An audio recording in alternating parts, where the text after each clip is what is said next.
നമ്മുടെ ഫുഡിനെ മാക്സിമം വരേണ്ടത് ആക്ച്വലി ഫ്രൂട്ട്സ് ആൻഡ് വെജിറ്റബിൾസ് എന്ന് വരണം, പിന്നീട് പ്രോട്ടീൻ എന്ന് വരണം, പിന്നീട് ഫാറ്റ് ആൻഡ് കാർബോഹൈഡ്രേറ്റ്.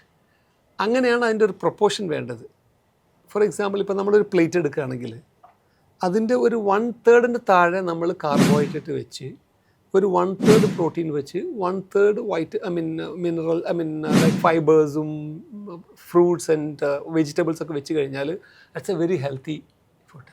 നേരെ മറിച്ച് നമ്മുടെ ഒരു ട്രഡീഷണലി നമ്മുടെ സ്റ്റൈൽ എന്താ, നമ്മൾ ആദ്യം ചോറ് 3/4 നമ്മൾ ചോറിടും, പിന്നെ അതിൻ്റെ സൈഡിൽ കുറച്ചൊരു പ്രോട്ടീൻ, ഏത് ഒരു കഷ്ണം മീനോ അല്ലെങ്കിൽ ഒരു കഷ്ണം ചിക്കൻ എന്തെങ്കിലും ഉണ്ടാവും, പിന്നെ കുറച്ച് ഉപ്പേരി, ഇങ്ങനെയുള്ള നമ്മൾ കഴിക്കുന്നത്. അതാണ് ട്രഡീഷണൽ. ഞാൻ ഇപ്പോഴത്തെ ജനറേഷനല്ല പറയുന്നത്, ട്രഡീഷണലി നമ്മുടെ. അപ്പോൾ അതിൽ ഇന്ന് ആക്ച്വലി നമ്മൾ ഫാറ്റും ഇതൊക്കെ കഴിക്കുന്നതിനേക്കാളും ഹാംഫുള്ളാണ് കാർബോഹൈഡ്രേറ്റ് കൂടുതൽ കഴിക്കുന്നത്. കാരണം കാർബോഹൈഡ്രേറ്റ് എന്ന് പറയുമ്പോൾ നമ്മുടെ കാലറീസാണ്, എക്സസ് കാലറീസാണ് ഇപ്പോഴത്തെ ഫുഡിൻ്റെ ഏറ്റവും വലിയ പ്രശ്നം. നിങ്ങൾ പറഞ്ഞ ഈ മയണൈസിലൊക്കെ അതിൽ കൊളസ്ട്രോൾ കണ്ടൻറ്റ് അധികമുണ്ട്, പക്ഷേ ഈ ഫാറ്റി കണ്ടൻറ്റ് ഉള്ളതും നമുക്ക് വല്ലപ്പോഴും കഴിക്കാം, എന്നും കഴിക്കാതെ. ഇപ്പം നമുക്കൊരാൾക്ക് ഫ്രൈഡ് ചിക്കൻ ഭയങ്കര ഇഷ്ടമാണെങ്കിൽ ജീവിതത്തിൽ ഒരിക്കലും അത് കഴിക്കാതിരിക്കേണ്ട ആവശ്യമില്ല, വല്ലപ്പോഴും കഴിക്കാം. ക്വാണ്ടിറ്റിയും ശ്രദ്ധിക്കുക, മനസ്സിലായില്ലേ? ഇപ്പം നമ്മൾ ഒരു ഞാൻ എപ്പോഴും പറയുന്നൊരു സംഗതിയുണ്ട്, ഇപ്പോൾ ഇന്ന് നമ്മൾ നന്നായിട്ടൊന്ന് കഴിച്ചു, അത് നമുക്ക് തന്നെ ഒരു കുറ്റബോധം തോന്നിയോ, ഞാൻ അൺഹെൽത്തി ആണല്ലോ കഴിച്ചതെന്ന് ഫ്രൈഡ് ചിക്കൻ. അങ്ങനെ എന്ത് ചെയ്യുമോ, ഇന്ന് ഞാൻ അൺഹെൽത്തി ആയിട്ടുള്ള ഫ്രൈഡ് ചിക്കൻ കഴിച്ചുകൊണ്ട് ഇന്ന് രാത്രി ഞാൻ ഒരു ആപ്പിൾ മാത്രം കഴിച്ച്, അല്ലെങ്കിൽ ഒരു ഫ്രൂട്ട്സ് മാത്രം, ഒരു ഫ്രൂട്ട് ബോൾ മാത്രം കഴിച്ചിട്ട് ഞാൻ ഉറങ്ങാം. അങ്ങനെ നമ്മൾ കോമ്പൻസേറ്റ് ചെയ്യാൻ നോക്കും. അതാണ് അതിലെ പോയിന്റ്, മനസ്സിലായില്ലേ? അപ്പം നമ്മൾ ചുരുക്കത്തിൽ പറയുകയാണെങ്കിൽ നമ്മുടെ ഭക്ഷണത്തിൻ്റെ തോതിൽ പ്രോട്ടീൻ നല്ല കൂട്ടി കഴിക്കണം, ഫൈബേഴ്സ് ഉള്ള കണ്ടൻസ് ഉള്ള വെജിറ്റബിൾസ്, ഫ്രൂട്ട്സ്, അങ്ങനത്തെ സാധനങ്ങളും കൂടുതൽ കഴിക്കണം, കാർബോഹൈഡ്രേറ്റ് കുറച്ച് കഴിക്കുക, ഫാറ്റും കുറച്ച് കഴിക്കുക.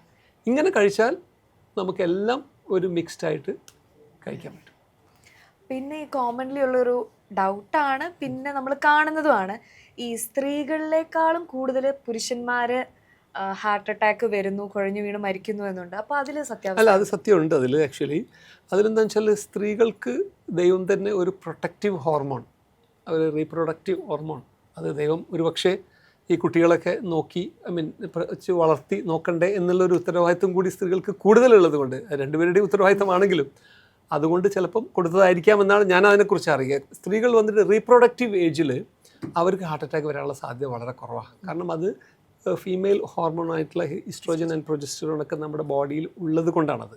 അതൊരു പ്രൊട്ടക്ഷൻ ഉണ്ട്. പക്ഷേ ആ ട്രെൻഡിൽ ഇപ്പോൾ റീസെൻ്റ്ലി കുറച്ചൊരു വ്യത്യാസം വന്നുകൊണ്ടിരിക്കുന്നുണ്ട്. ഈവൻ യങ്ങർ ലേഡീസിലും ഇപ്പോൾ ഹാർട്ട് അറ്റാക്ക് കൂടിക്കൂടി വരുന്നുണ്ട്. അതെന്തുകൊണ്ടാണെന്ന് വെച്ചാൽ നാച്ചുറലി ദൈവം ഇങ്ങനെ ഒരു പ്രൊട്ടക്ഷൻ കൊടുത്തിട്ടുണ്ടെങ്കിലും നമ്മുടെ ലൈഫ് സ്റ്റൈലിൽ നമ്മൾ മനുഷ്യൻ വരുത്തി തീർത്ത കുറേ അപാകതകൾ കൊണ്ട് ആ നാച്ചുറൽ പ്രൊട്ടക്ഷൻ ഇപ്പോൾ കുറഞ്ഞു വരുന്നു എന്ന് വേണമെങ്കിൽ അതിന് പറയാം. മനസ്സിലായില്ലേ? കാരണം ഇപ്പോൾ ജങ്ക് ഫുഡ് ആരായാലും അത് ജെൻഡർ ഡിഫറൻസ് ഒന്നുമില്ലല്ലോ, എല്ലാവരും ജങ്ക് ഫുഡിൻ്റെ ആൾക്കാരല്ലേ. വ്യായാമമില്ലായ്മ എല്ലാവർക്കും അങ്ങനെയായി. ഇനിയിപ്പോൾ ആൽക്കഹോളും സ്മോക്കിങ്ങും ആണെങ്കിൽ പണ്ടൊക്കെ ജെൻഡർ ഡിഫറൻസ് ഇരുന്നു, ഇപ്പോൾ അതിനും ജെൻഡർ ഡിഫറൻസ് ഇല്ലാതായില്ലേ. അപ്പം അതും പിന്നെ അതേപോലെ വ്യായാമമില്ലായ്മ, സ്ട്രെസ്സ്, എല്ലാവർക്കും സ്ട്രെസ്സായില്ലേ. അപ്പോൾ അതുകൊണ്ട് നാച്ചുറലായിട്ട് ഈ ഫീമെയിൽ ജെൻഡറിന് കിട്ടിയിരുന്ന കുറേ പ്രൊട്ടക്ഷൻസിൻ്റെ ആ ഒരു ബെനിഫിറ്റ് റീസെൻ്റ്ലി ഇപ്പോൾ കുറച്ച് കുറഞ്ഞു വരുന്നതായിട്ട് കാണുന്നുണ്ട്. But by and large actually ഒരു പ്രൊട്ടക്ഷൻ ഉണ്ട്, ഒരു ഹോർമോണൽ പ്രൊട്ടക്ഷൻ ലേഡീസിനുണ്ട്. ഓക്കെ. പിന്നെ നമുക്കറിയാം ഈ സ്മോക്കിംഗ് ഹാർട്ടിനെ എഫക്റ്റ് ചെയ്യും, അതുപോലെ തന്നെ ഈ എക്സസ് ആൽക്കഹോൾ അത് നമ്മുടെ ഹാർട്ടിനെ എഫക്റ്റ് ചെയ്യും. അതെ അതെ. സ്മോക്കിംഗ് ഹാർട്ട് എഫക്റ്റ് ചെയ്യുന്ന പറയുമ്പോൾ ഞാനിപ്പോൾ ഇന്ന് എനിക്ക് ആക്ച്വലി 2 യങ് പേഷ്യൻസ് ഉണ്ട്. 30s അവർ. ഒരാൾ ഗൾഫിൽ നിന്ന് വന്നതാണ്, അയാൾക്ക് 3 വെസലിനും ബ്ലോക്ക് ആയിരുന്നു. ഞാൻ ഇന്നലെ ആൻജിയോപ്ലാസ്റ്റി ചെയ്തു. വേറൊരു യങ് ഇതേപോലെ, ഹീ ഈസ് ഓൾസോ ഇൻ 35-36 ആയിട്ടുള്ളൂ, അയാൾക്കൊരു ഹാർട്ട് അറ്റാക്ക് വന്നിട്ട് ആൻജിയോപ്ലാസ്റ്റി ചെയ്തു. അപ്പോൾ ഈ 2 പേർക്കും വേറെ ഒരു റിസ്ക് ഫാക്ടേഴ്സും ഇല്ല സ്മോക്കിംഗ്. ആ 2 പേരും ഡിസ്ചാർജ് ആയിട്ടില്ല, ഇന്ന് വൈകുന്നേരം ഡിസ്ചാർജ് ചെയ്യുന്നുള്ളൂ. അപ്പോൾ ഈ 2 പേർക്കും സ്മോക്കിംഗ് മാത്രമാണ് ഹാർട്ട് അറ്റാക്ക് വരാനുള്ള കാരണം. അപ്പോൾ ഈ ആളുകൾക്ക് സ്മോക്കിംഗ് കേടാണ്, smoking is injurious to health എന്ന് അതിൽ എഴുതി വെച്ചിട്ട് എല്ലാവർക്കും അറിയാം കേടാണെന്നുള്ളത്. പക്ഷേ ഇത് ഹാർട്ട് അറ്റാക്ക് ഉണ്ടാക്കും എന്നുള്ളത് ഇവർ തന്നെ സ്മോക്ക് ചെയ്യുന്നവർ തന്നെ ഇത് വന്നതിന് ശേഷം അറിയുന്നത്. അതിന് വേറൊരു സങ്കടകരമായ കാര്യം എന്താണെന്ന് വെച്ചാൽ ഹാർട്ട് അറ്റാക്ക് പണ്ടൊക്കെ 50s, 60s, 70s വന്നിരുന്നത്. ഒരു 30s ഒരാൾക്ക് ഹാർട്ട് അറ്റാക്ക് വരിക എന്ന് പറയുമ്പോൾ അയാളുടെ ലൈഫിൽ ഏറ്റവും പ്രൊഡക്റ്റീവ് ഏജാണ്. അയാളുടെ ജീവിതത്തിൽ ഒരുപാട് കരിയറിൽ, മറ്റ് ഫാമിലി ഒബ്ലിഗേഷൻസ്, ഇങ്ങനെ ഒരുപാടുള്ള സമയത്താണ് പെട്ടെന്നൊരു ഇടുത്തി പോലെ ഇത് വന്ന് വീഴുന്നത് എന്നുള്ള ഒരു സോഷ്യൽ ഇമ്പാക്റ്റ് കൂടി അതിനുണ്ട്. അതാണ് അതിൻ്റെ ഏറ്റവും വലിയ. ഞാൻ എപ്പോഴും പറയാറുണ്ട്, ഞാൻ ആക്ച്വലി ഏറ്റവും കൂടുതൽ ഈ പ്രോഗ്രാംസ് ചെയ്തിട്ടുള്ളത് പ്രിവെൻറ്റീവ് കാർഡിയോളജിക്ക് വേണ്ടി എന്ന് വെച്ചാൽ ഹാർട്ട് അറ്റാക്ക് വരാതിരിക്കാൻ അല്ലെങ്കിൽ രോഗത്തിന് എങ്ങനെ പ്രതിരോധിക്കാം എന്നുള്ള ക്ലാസ്സുകളാണ്. ഞാൻ എങ്ങനെ ഓപ്പറേഷൻ ചെയ്യാം, എങ്ങനെ ബ്ലോക്ക് നീക്കാം, എങ്ങനെ വാൽവ് മാറ്റാം എന്ന് പറയുന്നതിനേക്കാൾ കൂടുതൽ ചെയ്തത്. അതിൻ്റെ കാരണം എന്താണെന്ന് വെച്ചാൽ ഈ ഒരു പ്രൊഡക്റ്റീവ് ഏജിലുള്ള ആളുകൾക്ക് ഇത് വന്നു കഴിഞ്ഞാൽ അതിനൊരുപാട് സോഷ്യോ ആൻഡ് ഫാമിലി ഇമ്പാക്റ്റ് ഉണ്ടാവും.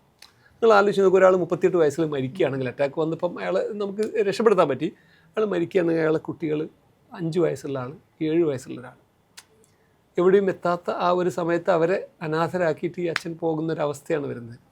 അതുകൊണ്ട് കൂടിയാണ് നമ്മൾ ഈ ഒരു മെസ്സേജ് ആക്ച്വലി ഈ ഹാർട്ട് അറ്റാക്ക് വരാനുള്ള കാരണത്തിനെക്കുറിച്ചും അത് യങ് ഏജിൽ വരാനുള്ള കാരണത്തിനെക്കുറിച്ചും അതിനെ പ്രിവെൻറ്റ് ചെയ്യണം എന്നുള്ളതിനെക്കുറിച്ചൊക്കെ നമ്മൾ വലിയൊരു മെസ്സേജ് നമ്മൾ പബ്ലിക്കിന് കൊടുക്കേണ്ടതാണ്. അതിലൊന്ന് 100% പ്രിവെൻറ്റബിൾ സാധനമാണ് ഈ സ്മോക്കിംഗ് ആൻഡ് ആൽക്കഹോൾ, അല്ലേ?